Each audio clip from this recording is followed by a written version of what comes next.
The extra desk was the first sign something was wrong. No one sat there, and it wasn't on the seating chart. It stood out like a misplaced gravestone in the middle of the left-hand row. To most, it might not seem like a big deal, but for a substitute teacher, the seating chart is a lifeline in a sea of nearly identical faces and names. If it's not on the chart, it doesn't belong. I asked the class, "Whose desk is that?" "It's Sadie's," replied a boy in a meticulously combed hairstyle, his sweater looking as though it had been chosen for him by an overprotective mother. I frowned, glancing at the chart again. His name was Miles. There was no Sadie, not in this class. "There's no Sadie here," I said, my voice sharper than I intended. "Why is there a desk for someone who isn't in this class?" Miles didn't hesitate. "Because she's dead." For a moment, the room felt colder. Maybe it was a prank, a cruel one, if so. But if they'd actually lost a classmate, I'd need to tread carefully. "Well," I said, more to myself than to them, "it's clearly a distraction." I grabbed the desk by its sides. It was old, heavy, with a storage cavity beneath a wooden lid that reeked of nostalgia and danger. As I dragged it toward the door, its metal legs screeched across the linoleum floor, echoing unnaturally, like nails on some cosmic chalkboard. I heaved it into the hallway, leaving it at the top of the stairs. Inside the desk, I found only a single blue crayon, its paper peeled back and tiny teeth marks etched into its surface.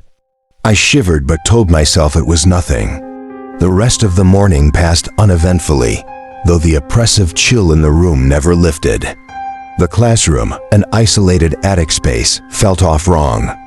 The overhead fluorescence flickered erratically, and the ancient clock above the door ticked with agonizing irregularity. Every second stretched unbearably, as though time itself resisted this place. When the bell rang for lunch, I took the kids to the cafeteria and then out for recess. While they played, I checked my phone. Mrs. Crossley, the usual teacher, had texted back, "Students will work on planned projects. No need to do anything else." I hesitated, then typed, "What about the extra desk?" Miles said it's Sadie's. Her reply came quickly. "Furniture isn't our problem. Contact the custodian." When we returned to the classroom, the desk was back. It sat in its original spot as if it had never left. My stomach twisted. "Who moved this desk back in?" I demanded. The children exchanged glances, shifting in their seats. A girl, possibly named Emmeline, muttered, "The custodian?" Unlikely. No one had known where I put it. My gaze swept the room, landing on Miles. "Does anyone want to tell me the truth?" Miles raised his hand. It was Sadie. I stiffened.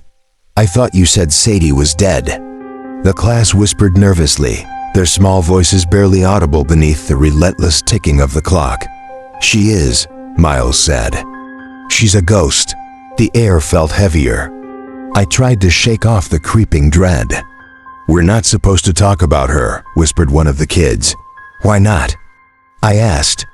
"Because she doesn't like it," Miles answered, his voice flat. The rest of the day passed in a haze. The children avoided the desk, leaving a conspicuous bubble of space around it. When I called Miles for a private chat before dismissal, he met me with a calm intensity that unnerved me. "Thanks for telling me about Sadie," I said, forcing my voice to sound kind. "She's not my friend," he replied, almost cheerfully. "She's dreadful. Besides, she died years ago." I leaned in slightly. "What happened to her?" Miles spun a pencil on my desk, his eyes darting around the room. "Will you believe me no matter what?" "Yes," I said, though my mouth felt dry.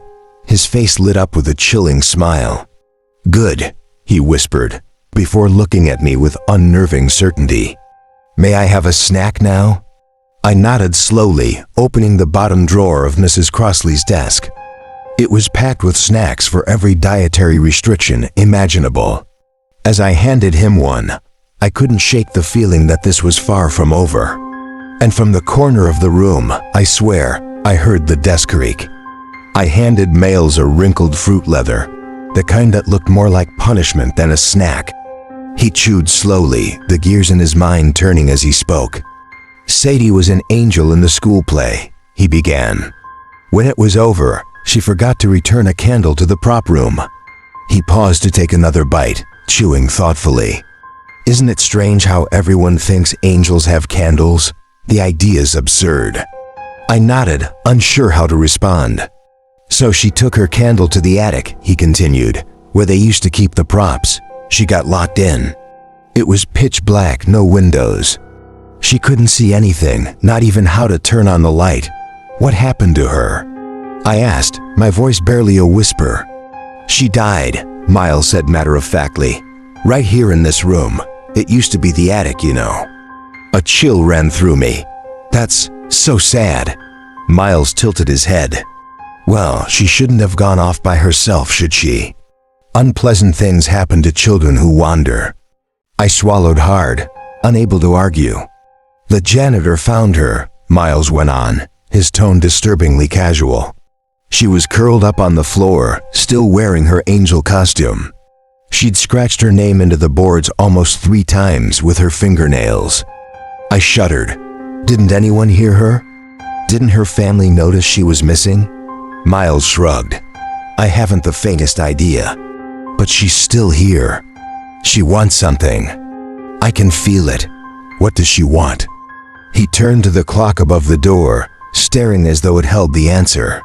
I waited, my thoughts racing. I imagined Sadie in the darkness, clutching her unlit candle, her fingernails splintering as she carved her name into the unforgiving wood. What had become of those desperate letters? Were they hidden beneath the linoleum now covering the floor? Finally, just as the dismissal bell screeched, perfectly timed like a horror movie jump scare, Miles spoke. She wants to hurt us. The bell's shrill tone jolted me so violently, I almost screamed. Miles grinned, clearly enjoying the drama. Before he left, he gave me a quick, secretive hug. Thank you, he whispered, his voice oddly genuine. It should have been a touching moment, but it only unsettled me further. After the kids left, I shoved the desk out to the landing again, leaving an emphatic note for the custodian to move it. But that night, I couldn't stop thinking about Sadie. At home, I searched for any mention of her online. The only student death I found was a girl named Abigail Potter, 10 years ago.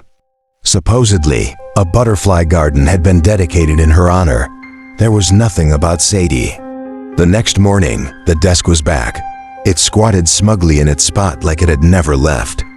My note to the custodian was gone. Furious, I pushed it out again, taping an even more direct message to it.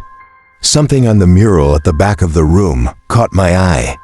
The drawings were typical dragons, rainbows, and basketballs, but scattered between them were clusters of the name Sadie, written over and over. Each time the last E was missing. My stomach churned. Miles had said Sadie scratched her name into the floor almost 3 times. Was this connected? I needed answers.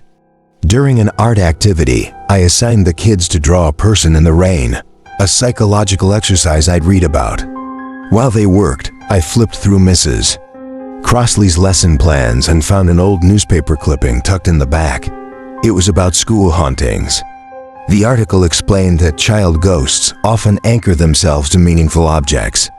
One story described a boy whose spirit haunted a school until the baseball cards he'd been murdered for were discovered and destroyed. I thought of Sadie's candle. Was it still somewhere in the school? What would happen if it was found or destroyed? A sudden crash shattered my thoughts. The clock above the door had fallen, ripping its metal cage from the wall and smashing to the floor. It missed Miles by an inch. The room was deathly silent as the last clangs of broken clockwork echoed off the walls. Miles stood motionless, his small frame eerily calm. I rushed to him, grabbing his shoulders. "Are you okay?" I demanded. He turned to me, his face unreadable. "Sadie's mad," he said softly. The broken clock's second hand twitched once, then stopped. I scanned Miles for injuries. "Are you okay?" I asked. He nodded, his face eerily blank. What about everyone else? Is everyone okay? The children huddled together, eyes wide, like cornered prey. The shattered remains of the clock lay scattered across the floor. The screws had ripped jagged holes in the wall, leaving behind an ugly, gaping void. How did that happen? I muttered, more to myself than anyone. It was Sadie, Miles said firmly. It was Miles. A girl named Emily said at the exact same time, her voice sharp and accusing. She jabbed a finger at him but quickly crossed her arms and stared at the floor when he looked her way. Do you mean Miles made the clock fall? I asked, trying to keep my voice calm. Emily shrugged, still refusing to meet anyone's gaze. She thinks I made Sadie mad, Miles said, his tone detached. She thinks it's my fault, like a bee. Emily whispered, almost too quietly to hear. I blinked, thrown by the odd comparison. I was fairly certain there was no bee in this class, not a kid by that name or an actual insect. But the seating chart was a blur in my mind. We're not supposed to talk about this, a boy cried suddenly. His voice wavered on the edge of hysteria. Other kids were sniffling, their faces pale and tear-streaked. A few seemed close to breaking down entirely. Okay, class, I said, forcing a smile that felt paper-thin. Hand in your drawings, it's time for PE. I glanced instinctively at the clock before remembering it was no longer there. Everything is fine, I assured them, though I knew it wasn't. That turned out to be a massive lie. The kids' drawings from the DAP test were a gallery of dread. Torrential rain slashed across every page in thick, violent strokes. Lightning bolts jagged through black skies. Floods surged. Umbrellas were shattered, and raincoats hung limp and useless. Faces were obscured by sodden hair, eyes squeezed shut against the downpour. Every single drawing screamed fear, chaos, and helplessness. Luckily, I had a plan. The next day, I brought in the smile box, a creation from my child psychology training. It was a simple wooden box, cheerfully wrapped and equipped with a mail slot. Kids could write down their secrets, fears, or questions and slip them inside anonymously. It was meant to foster communication, build trust, and I hoped, bring some light back into the class. I explained the concept to the kids and they seemed fascinated. As they worked on a project, their eyes kept darting to the box. It was clear they were eager to use it. The following day, during indoor recess, I decided to check the submissions. Here's a random sampling of what I found. Em didn't wash her hands after she peed. I saw you texting. We're not supposed to have phones in school. My mom doesn't wear her seatbelt. I look like a horse. Sadie pushed Mrs. Krause down the stairs and hurt her back. Sadie, Sadie, Sadie. Halfway through the recess movie, I heard it, a soft rhythmic thumping coming from the back hallway, like someone hopscotching on the carpet. I looked toward the sound, expecting to see a child heading to the bathroom, but all the kids were glued to the screen. The noise came again, louder this time. Standing abruptly, my chair shot backward, slamming against the wall. The kids flinched, startled. Pieces of chalk tumbled from the board tray as I made my way to the hallway. The overhead lights flickered ominously, bathing the classroom in stuttering shadows. The sound came again, thump, thump, thump, thump. I rounded the corner, bracing for something, anything. But the hallway was empty. The bathroom door was ajar. I pushed it open, flipping on the light. Empty. On my way back to the classroom, I passed the coat rack. The jackets hung limp, but as I glanced at them, for a split second, they seemed to shift. Among the shadows, I could have sworn I saw a little girl in an angel costume. When I returned to the classroom, the kids were silent, their faces pale and tense. It was nothing, I lied, though my heart raced in my chest. Later, I sought out the art teacher, Horndorf. He was the only staff member close to my age, always wearing worn corduroy and shoes with thick, silent solace. On his desk sat a grotesque clay heart, glazed in shiny red with veins and arteries. "Sadie's back," I blurted, barely able to keep my voice steady. He smirked, Heard about her, huh? She's real, isn't she? There was a Sadie, he admitted, his tone casual. She died here a long time ago. But all that stuff about an evil angel and revenge, that's just kids telling stories. And the name written over and over, I pressed ... He leaned back, the smirk fading. Now that, I've got no answer for. Hordoff launched into an exaggerated, wide-eyed pantomime, arms flailing like some deranged prophet of doom. Oh sure, he sneered, just write her name 3 times. That's the magic spell, right? Then Sadie bursts into our world, angry, because it's so unfair we get to live while she had to die. And naturally, she kills us all. Spooky, huh? He leaned forward, his smirk sharp and condescending. It isn't real, Aaron. The kids are playing a joke on you. You know that, don't you? I shook my head firmly. No way, they're not faking this. They're terrified. You can't argue with the DAP results. Please, Hordoff scoffed. We've had Sadie stories floating around the school forever. Why would the kids suddenly be scared now? Maybe no one's ever actually listened to them before. Hordoff rubbed his eyes and sighed. Okay, who told you about Sadie first? Miles, I admitted reluctantly. There's your culprit, he said, rolling his eyes. It's Miles. He's yanking your chain. That's ridiculous, I snapped. Miles is just a kid. He's sweet, kind of an angel. Exactly what they used to say about Sadie, Hordoff muttered, laughing darkly. After school, I sat alone in the dim classroom, watching the sky bleed pink and red through the narrow windows. The idea that Miles, a quiet, awkward boy with a dream of becoming a paleontologist, could orchestrate all this felt absurd. Just days ago, he'd gifted me a tiny fossil, promising to name a dinosaur after me one day. That wasn't the behavior of a child bent on torment, and yet, I pulled Miles' DAP drawing from the pile. It was horrifying. Black scratches covered every inch, a chaotic storm of jagged lines. There were no figures, no raincoats, no umbrellas, just relentless, driving rain.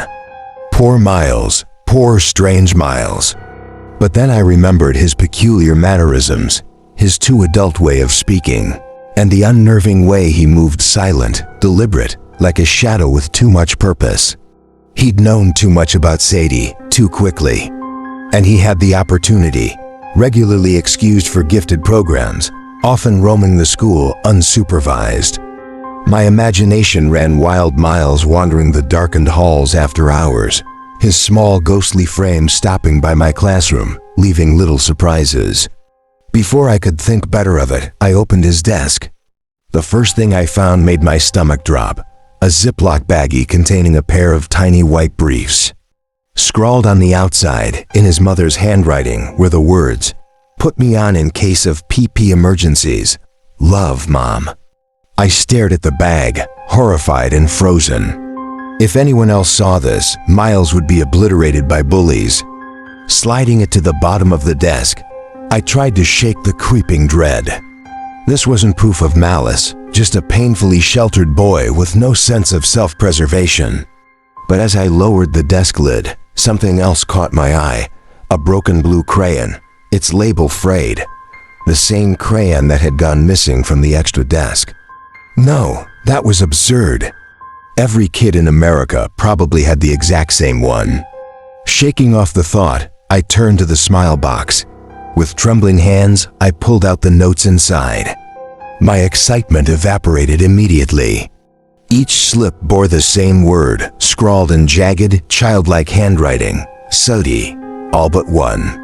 That note was a hastily written, ominous rhyme. Abigail Potter picked a spotter. She fell off the slide and broke her neck. She wrote the name 2 times plus 1. Now her worthless life is done. Abigail Potter. The name sent a chill down my spine. I texted a photo of the note to Hordoff, who responded almost immediately. Abby was a student here about a decade ago. There was an old fire escape with a huge metal slide attached to the building. It was supposed to be off limits, but kids played on it all the time. One night, she fell and broke her neck. She died a few days later, horrible. The air around me felt heavy, stifling. I thought back to the day the clock fell, to Emily whispering a name. Abby. Was Abigail one of Sadie's victims? Or was it the other way around? Another memory clawed its way back, a previous smile box message. Sadie pushed Mrs. Krause down the stairs. My chest tightened as the pieces began to fall into place. Miles might not have been lying after all. And if he wasn't, the clock was still ticking, just not the one on the wall. The next morning, Principal Hollows arrived unannounced. Her entrance was heralded by a sharp, rhythmic knock, knock, knock. She breezed into the room, a gust of authority that made the children snap upright in their seats. I hear we've had some mysterious occurrences, she said, her voice light but underpinned with an edge that made the hairs on my neck stand up. She glided from desk to desk, lifting objects and placing them back down, as if they might reveal some hidden truth. I cursed Hortoff silently. He must have told her. Traitor. The kids have been a little scared, I admitted. We've heard some strange noises. Children, Principal Hollows addressed the class, her smile a razor-thin slice of civility. Have you been frightened? No, ma'am, the children chorused. Have you heard any strange noises? No, ma'am, they repeated, voices flat, rehearsed. My stomach twisted. Traitors, every one of them. Principal Hollows turned to me, her eyebrows arching in mock curiosity. Strange noises, you say? It was a thumping sound, I said, trying to steady my voice, coming from the hallway. Her expression didn't falter. Well, this is an old building. You've likely been hearing the pipes. It didn't sound like pipes, I muttered. Water pipes? Heating pipes? She pressed, her stare unwavering. The stillness of her face, save for one brow cocked slightly upward, was unnerving. Disagreeing with her felt impossible. Then again, I relented.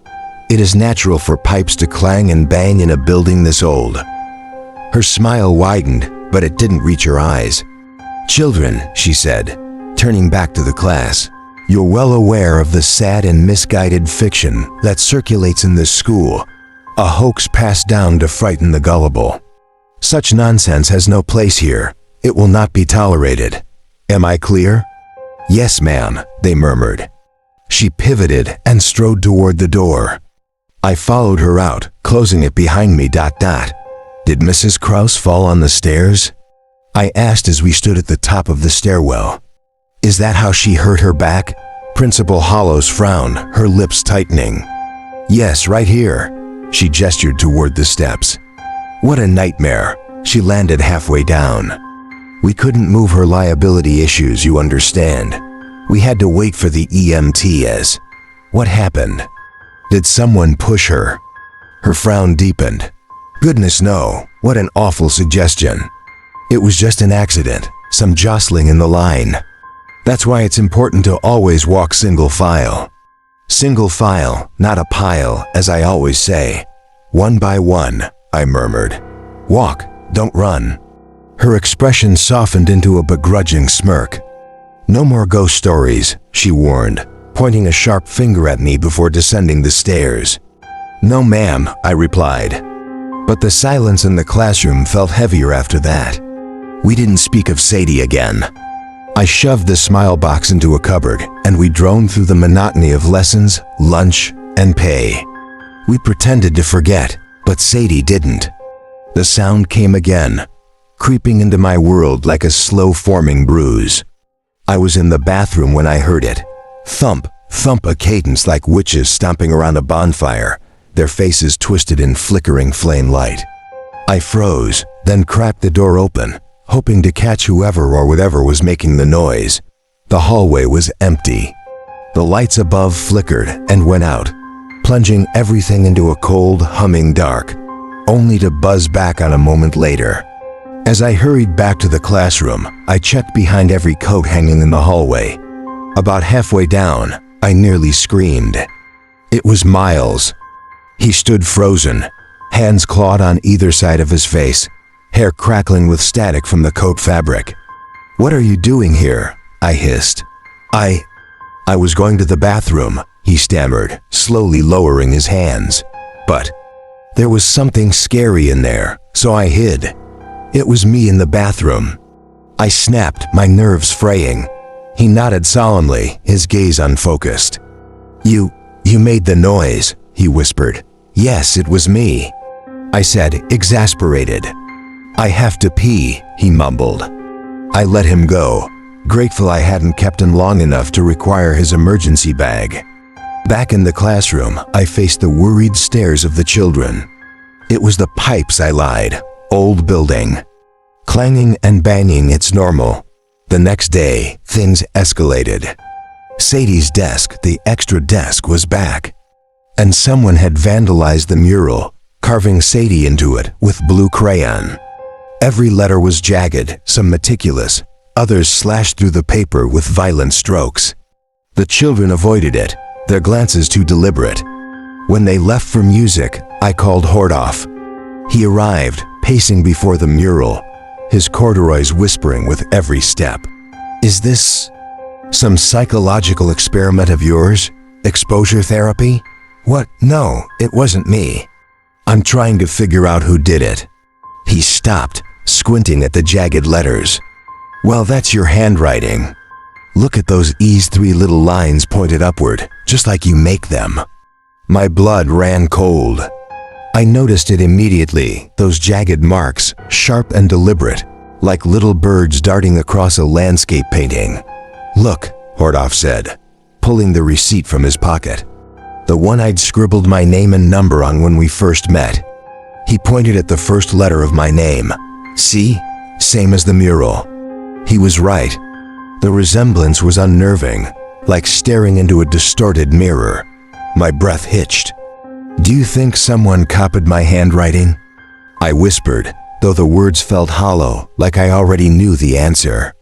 No, Aaron, he replied, his voice low, deliberate. That's not what I'm saying at all. The room felt smaller.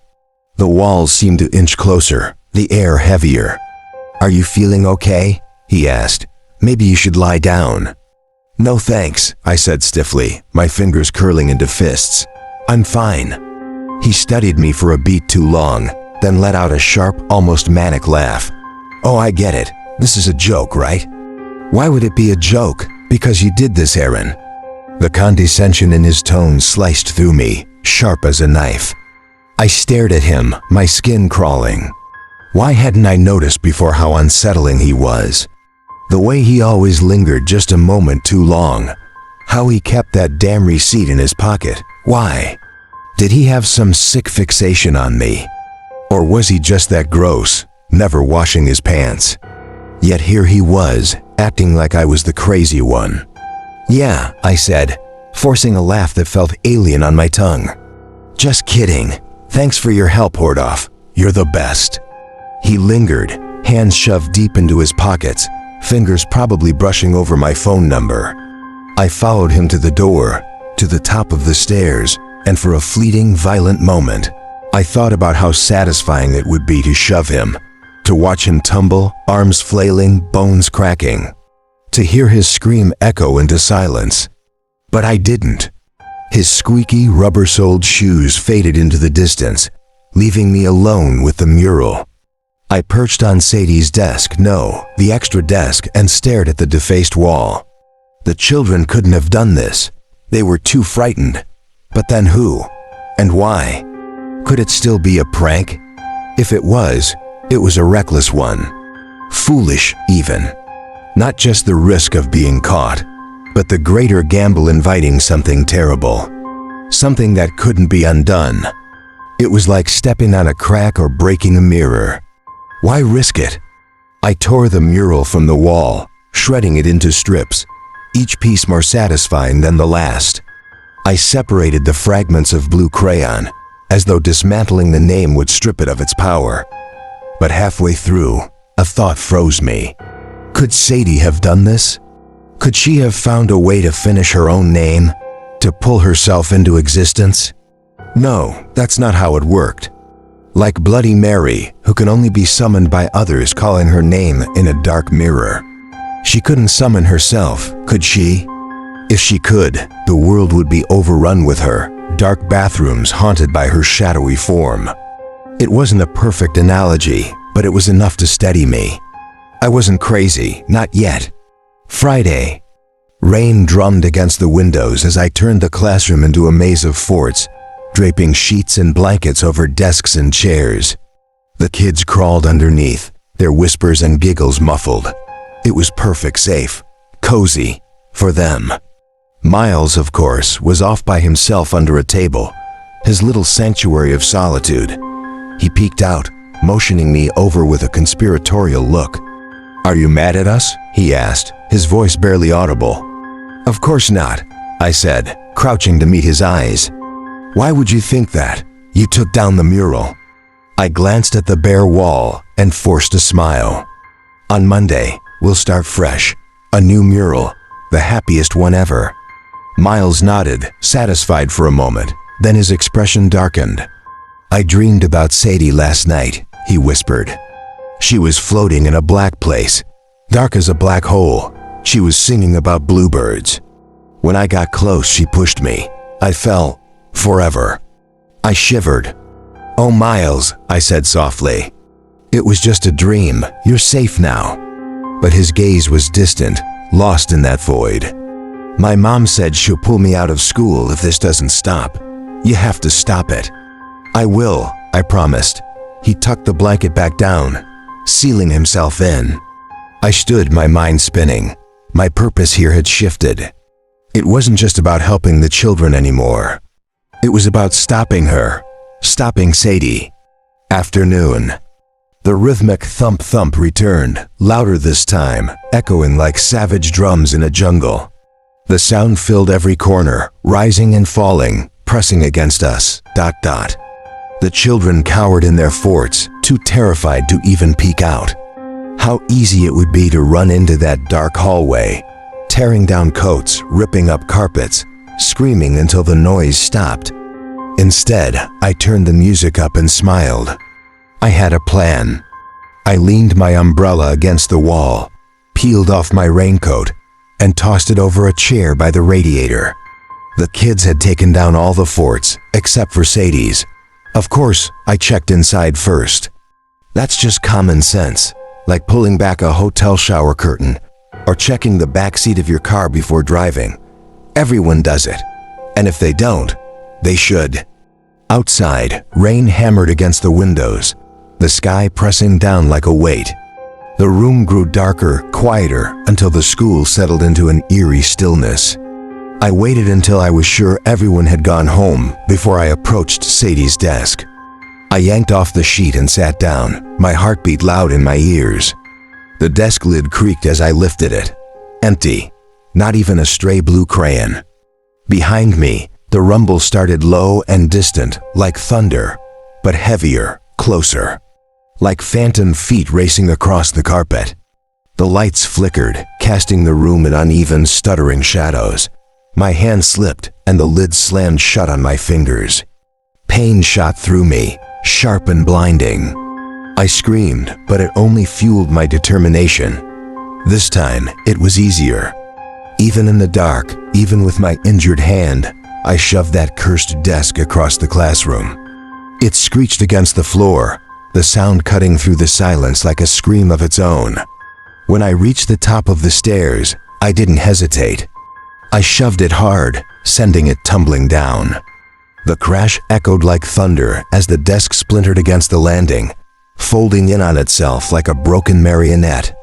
The lights steadied, bathing the wreckage below in a cold glow. It was done. I clutched my throbbing hand to my chest, breathing hard. Was she gone? Could I finally be free? To be sure, I turned to the chalkboard. My injured fingers trembling, I wrote, "Sadie, Sadie." Then I waited. The hallway behind me remained dark, silent as a grave. The blackness yawned wide, oppressive and infinite. Thunder cracked, loud and sudden, and I staggered back, slamming into the chalkboard. The breath left my lungs in a rush, my spine grinding against the metal tray. I didn't look back. I grabbed my purse and bolted, dodging the shattered remnants of the desk as I fled down the stairs. Outside, the rain poured harder, drowning out my thoughts. My raincoat and umbrella were still upstairs, but I didn't care. I ran to my car, holding my purse over my head like it could shield me from more than just the rain. Driving home, I was soaked to the bone, my smashed hand throbbing, and my back aching where the chalk tray had dug in. But emotionally, I was triumphant. In my apartment, I went straight to the bathroom to assess the damage. I peeled off my sweater and froze. There, across the fabric, faint but unmistakable, were the words, Sadie. Sadie. The letters were smudged but clear, like a ghostly brand burned into the fibers. My breath hitched as I held the sweater up to the mirror. The writing was backward, a perfect imprint of my own chalkboard scrawl. A laugh bubbled up, sharp and nervous, silly really. The kids would have loved this story. Maybe we could have done a project on mirror writing if I'd had the chance. But I never got that chance. Principal Hollows called the next morning. "We won't be needing your services anymore," she said, her tone sharp-clipped. "The children are frightened. We've received complaints." "I know," I said, "but I fixed it. They're safe now." She sighed, her voice softening but not enough. "A tutor will be working with the students, and I'd encourage you to speak with someone too. A professional." I closed my eyes, her words like static in my ears. Had I made it worse? Had destroying the desk failed? What if Sadie was still there, free and untethered? What if she'd never been there at all? I pushed the doubts aside. "You can pick up your belongings from the front office," Hollow said, "during school hours. Please don't contact the children." I didn't go right away. Couldn't. But last week, while rummaging through my purse for a cough drop, I found it a blue crayon. The label was worn peeling, but the name Miles was still there. So I went back. Everything was packed into a cardboard box raincoat. Umbrella, notebooks, sweaters, and the smile box. But inside the box was something I hadn't expected, a folded piece of paper. I unfolded it, and at first, it seemed like nothing. Just wild blue crayon scribbles. But then I saw a drawing. A woman standing in the rain, seen from high above, her face turned upward. She had no raincoat or umbrella, just something clutched over her head. On her back, smeared but unmistakable, were 3 backward words. "Sadie, Sadie, Sadie."